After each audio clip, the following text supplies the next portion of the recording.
So today's the day that I'm going to be installing this new master cylinder into the Jeep and booster. This is out of the J8. So if I compare the stock one, it's roughly it's less than 11 inches long to the firewall or bracket, whatever we want to call it back there. Whereas the new one is almost 12 inches if I can keep the tape measure straight. So it's definitely going to take up a little bit more space. So we'll see what's going to happen with that cable down there. Since there's some bolts to be disconnected down there at the brake pedal, I'm gonna have to crawl in there a fair bit. So it kind of gives me a good reason to do a quick spring cleanup in here with the shop vac before I get started. Now that'll be a lot better and I'll be a little less cruddy by the time I'm done. So the good news is there's just this one clip right here. It's hard to show and point at the same time, but there's this one clip up here that has to be removed. And then the shaft can be removed, and the rest of the work is going to be outside of the vehicle.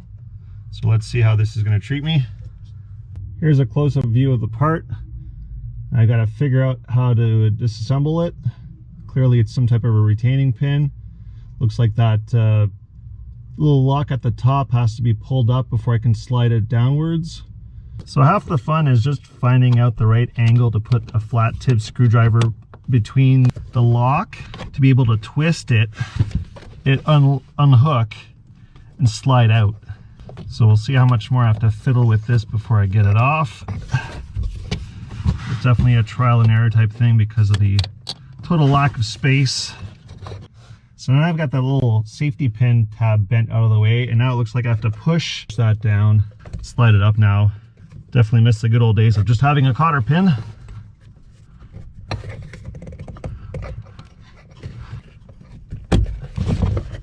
And it's out. And now we just have to twist the arm to the driver's door, and then the shaft will pop out. Of course, it'll be nice enough to pop right back in, but at least this end is free. There we go. Slipped it at the top. And at least now when I start disconnecting outside on the engine compartment side, it'll be a little bit easier. Here's a close-up of that infamous little clip. So I'll have to bend it a little bit back into shape when I'm done to put it back in so it won't pop out.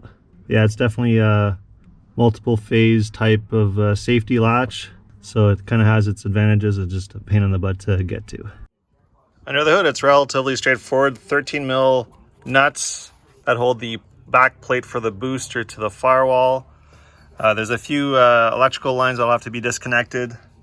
The flare nuts on the lines are 12, and the lines to the booster, or not the lines, but the bolts between the master and the booster are also number 13s. So at least a consistent there.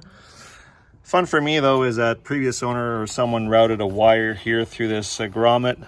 Makes sense from a routing perspective, but that'll have to be pulled back so that I can take the whole plate off. And before I start disconnecting the brake lines, I'm going to get as much of the fluid I can out of the reservoir so I don't leak too much of it all over the driveway. So it turns out I was the guy who ran the wire, and I'm pretty sure it was the wire that went to my front camera. So I guess I'm going to have to fix that sometime real soon. So now that I've got the line out of the way, I'm going to start vacuuming out the fluid. So I'm going to take the little pump that I would normally use to do the brakes at the corners, put that into the fluid, start using the vacuum, pump out the fluid. As you can see, it doesn't take long, it starts pumping. Now I'm going to start transferring it to a reservoir, and I'll keep doing this until it's done. So I'm getting close to having all the fluid out. I'll dump it once more, do it again, and I'll be able to break the brake lines free, and there won't be too much that'll be able to leak out. So now I'm trying to find the absolute lowest point that the hose can wiggle into in hopes of getting even more fluid out. How much on that side? Let's see if I can sneak it onto the other side of the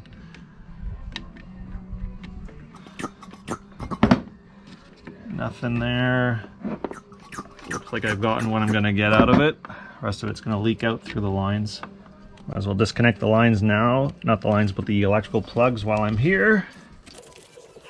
Some of these have a safety latch, some of them don't. Oh yes. So this one here, there's a little red clip. You have to move it outward first. It's often easier to do with a screwdriver, unless you have some powerful fingers. Again, depending on how much crud your Jeep is subjected to, this may be easier or harder.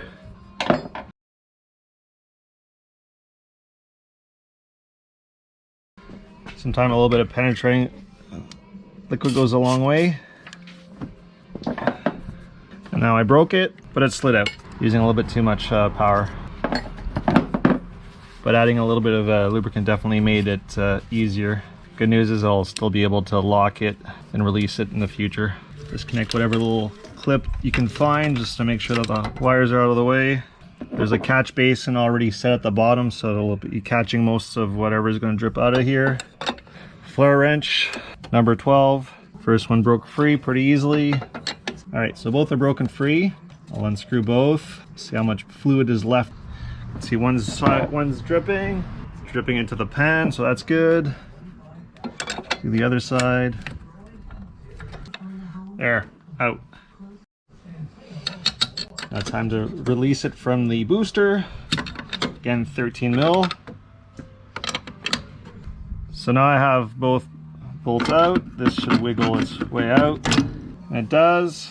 Place it on the garage floor in a way that it won't drip out any more fluid than it already has. So there's a fair bit of brake fluid all over the vehicle right now. So I'm going to do a quick wipe down just to try to reduce the amount of corrosion. Brake fluid is pretty nasty on paint. Good news is most of the liquid actually dripped on plastic, so that helps.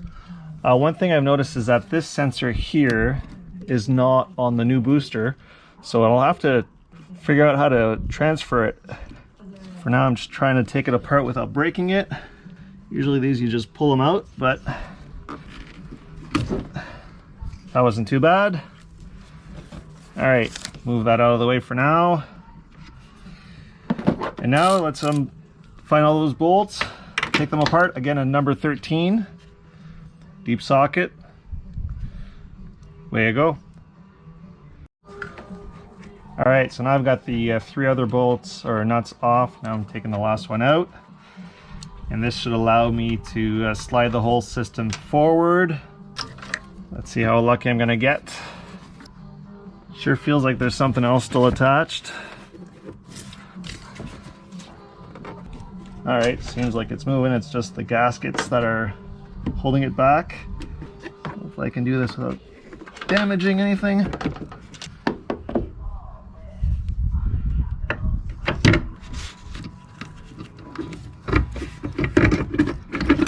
Oh.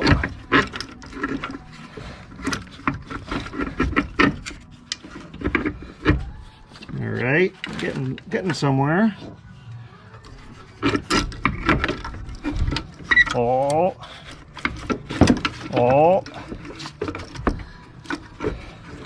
Just gotta be careful with all these lines.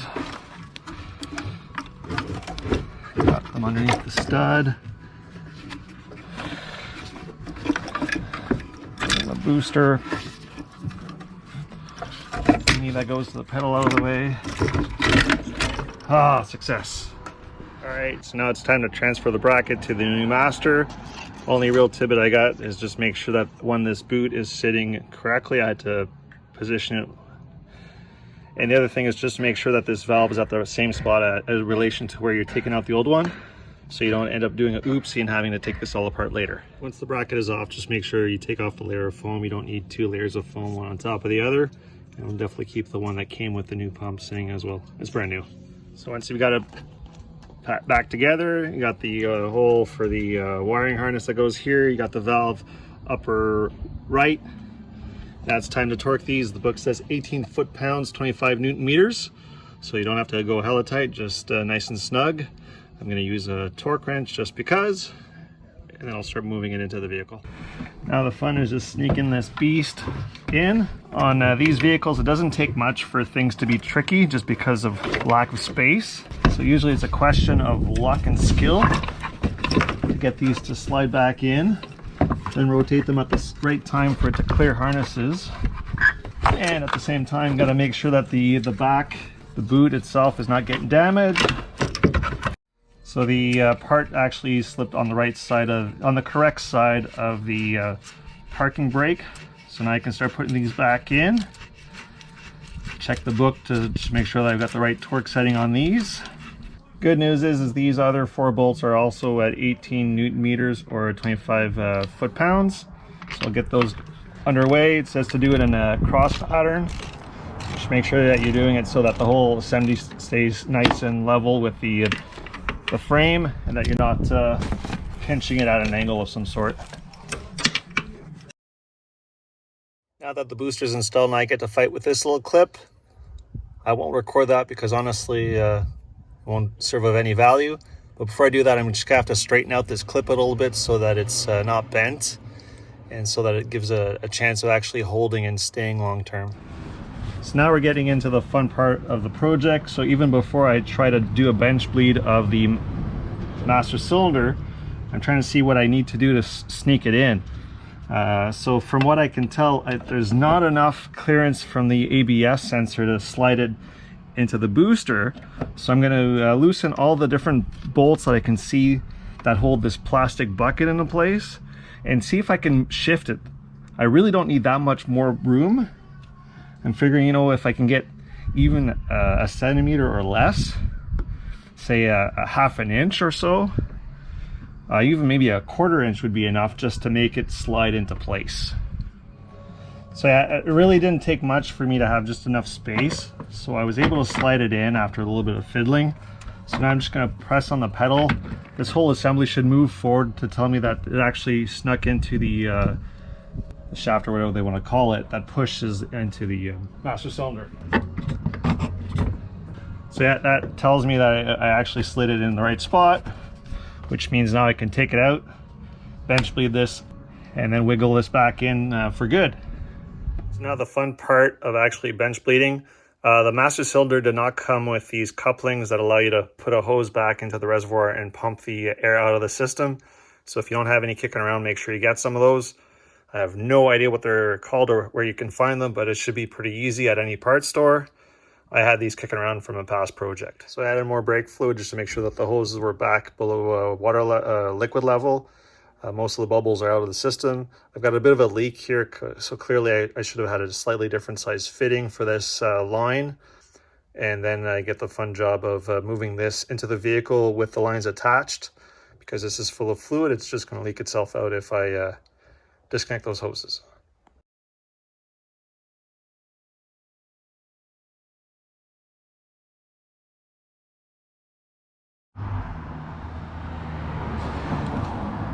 And of course, now I just realized that I forgot to put this gasket between the master and the booster, so I get to wiggle the booster out to put this on and then slide it back in.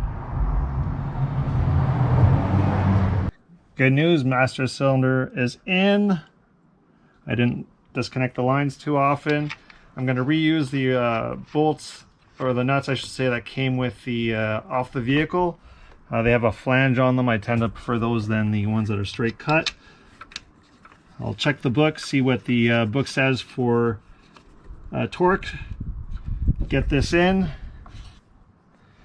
So I'll snug that up, get the torque spec, keep going. All right, the bolts, master to booster, are also roughly 17-18 Newton meters. Translate to what, roughly 20-25 foot-pounds.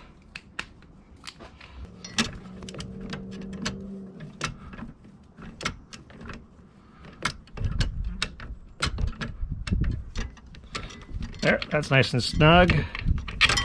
Oh, just pop the line off again. Get that back in there and stop it leaking. Good time to do a little wipe down of the hands. So now I'll do a few pedal bleeds just to make sure that everything feels right. As one would expect, with the booster not connected, there's an immense amount of pressure. Start the engine, then try again.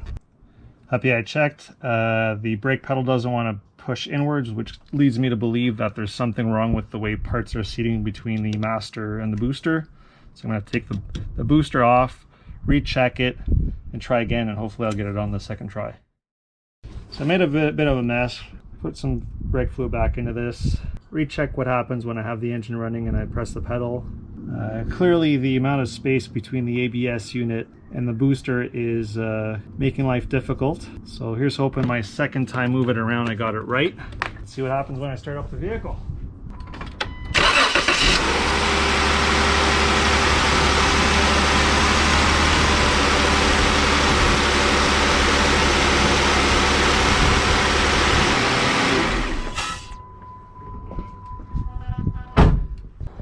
So the fact that I can't push in the brake pedal at all leads me to believe that I'm still having an issue with the alignment of the components within the booster. So I'm far from being out of the woods. And I just lost a crap load of brake fluid. So I have no idea where it went.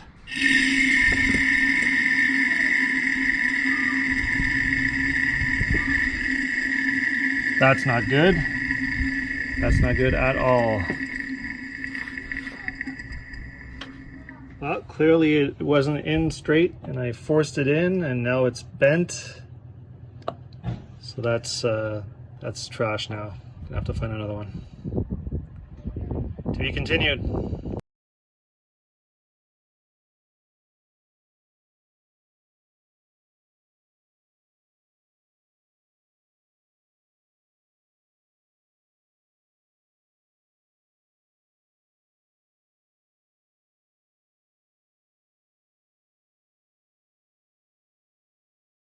So here we have the Mopar part that I broke and the Crown Automotive replacement master cylinder that I recently received. So visually, of course, they have some differences. Of course, one is damaged, the other one is not. Kind of looks similar from this side. One has of course, the Mopar one has a label on the side, the other one doesn't. For some reason I can't see anything that has anything to do with manufacturing stamps on this one. This one has a few, whether it be on the front where it says 28, part number on the side. Here are the things for stamps. I had so many issues is the fact that the whole system between the booster and the master cylinder is longer. Plus, the J8 unit extends roughly, let's say, 3 1/4 long from the booster, whereas the one that came off the vehicle is, let's say, 2 inches and 1/8. So there's a lot more area here into the booster to make sure that it sits correctly. So this time around, I'll be using this Dorman kit to bleed the system, part 13911. It does include all kinds of different sizes depending on the application. So the nice thing is that because this booster uses 2 different threadings, one kit is sufficient. Depending on what you're doing in the future, you may need a second kit if they're both using the same fitting sizes for both of the halves of the system. So after adding a little bit of clean brake fluid on both sides, it's now time to put the reservoir in. Important thing to remember is that the sensor is actually going to be on the same side as the ports.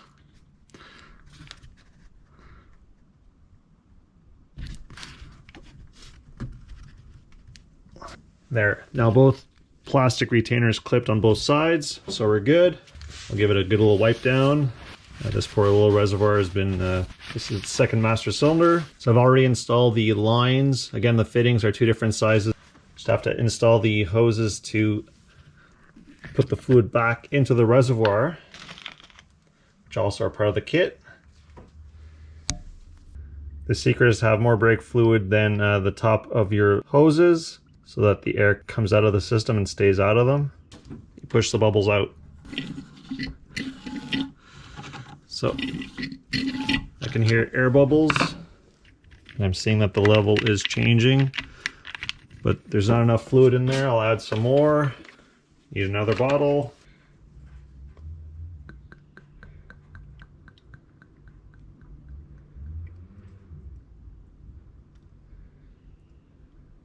Bitch bleed it again. So I'm seeing that this is leaking, so I'm gonna have to tighten it. Right now it was just finger tight. There we go.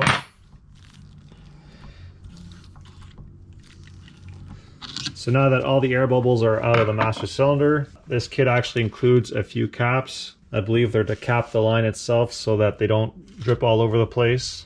I'll set those. So one of the reasons I had so many issues moving this tub is there was a bolt left down at the bottom between the washer fluid reservoir and the driver's side headlight.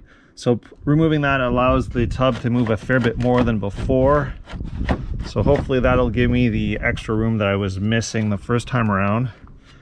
I also have an extra little camera here that I'll actually feed through the grommet here to be able to see inside, just to make sure that I've got everything lined up correctly so I won't repeat the same mistake as last time. And before I keep going, I'll just make sure I'll do a last pass to make sure that everything that I can get brake fluid wise is out of the master cylinder. A fair bit of it was pulled in after I damaged the first one.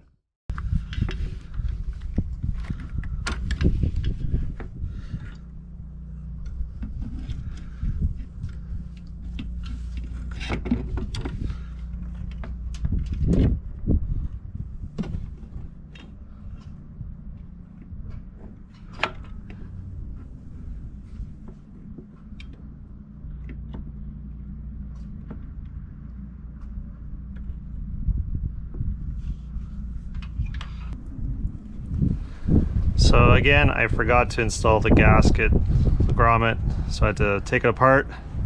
Get to do this a second time.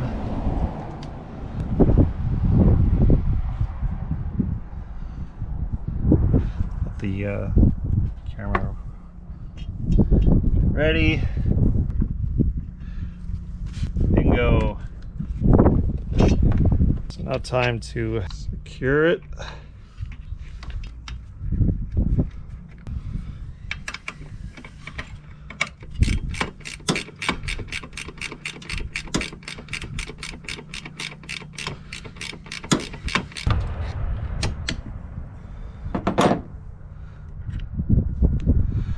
So before I go any further, I'll take off these little plungers, go in the vehicle, press the brakes. Hopefully it actually feels like a brake pedal now, and I can keep going in this wonderful direction.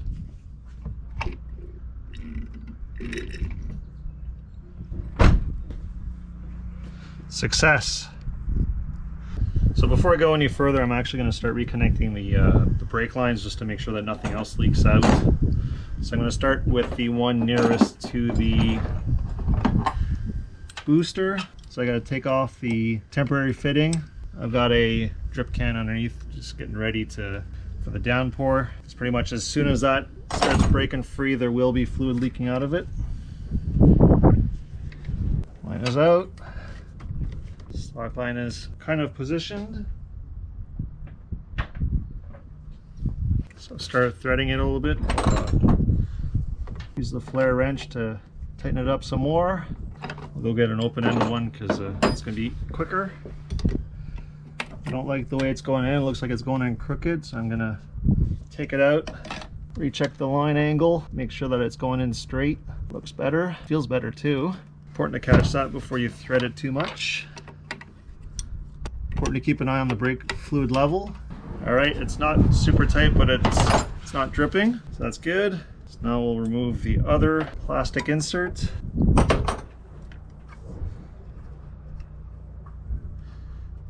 Same idea on this side. Get this in as quick as you can before it leaks out too much. Just want to make sure that the line is properly seated as you're tightening this down so it doesn't get all bent out of shape. There. It's now just a question of getting them taut with the 12mm flare wrench. Okay, yay. Now I'll have a little bit of fun getting all these bolts back in for this plastic tub. And after that, we can go to the next step. which is going to be to reconnect the electrical wires, fluid level sensor, making sure that everything is always nice and at minimum level or greater. And soon I can start having fun with actually bleeding the brakes. Crazy how quickly this can go when things go as planned. So this is what it looks like buttoned up. Everything feels like it should. There's a little bit of brake fluid down there to be cleaned up. Gotta find a 10 mil and tighten this down. I took that off to give me a little bit more wiggle room for the ABS. That bolts in. So now what I'll be doing is bleeding the brakes at all 4 corners. Then I gotta check to make sure that the parking brake switch on the pedal actually turns off the brake lights.